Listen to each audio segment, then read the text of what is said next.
Well, with me now is the criminal barrister Gareth Weetman. Thank you very much indeed for coming in to join us. Hello.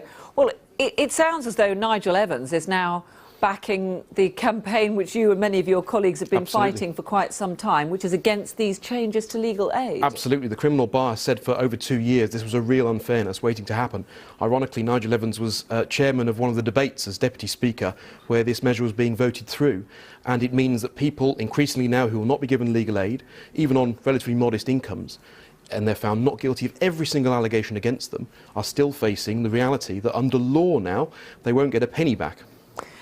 Is that the case even if they can prove that the case shouldn't have been brought in the first place? Well, there is a method by which they can accuse the Crown Prosecution Service of having wasted costs or having brought an unnecessary action, but the hurdle for that is so impossibly high. If I can put it this way, Nigel Evans' case got beyond the end of the prosecution case and it was put to the jury.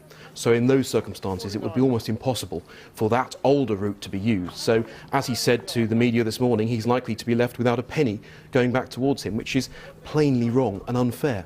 This is, of course, a very high-profile case, and Nigel Evans clearly feels that this particular aspect of it is totally unfair because he has lost his life savings and he has no way of getting them back. Is there any prospect, though, do you think, of any changes to that part of the law? I think there is. We've said for a long time that this was going to keep happening. It's a shame it's had to wait for a celebrity and a politician for this to come to the fore, but this will be happening to people up and down the country on modest incomes week in, week out. So I think the government really does have to look at this again with some urgency. They've said that the rules are fair, though. They're not going to start turning around and pump millions more back into legal aid, are they? They're not, and they've made it quite plain they intend to attack both legal aid for those who can't afford to represent themselves and also this aspect of not giving people their costs of representation if they're entirely successful. But I don't think anyone's suggesting that limitless costs should be giving over to successful defendants, only what is reasonable, and they don't even get that.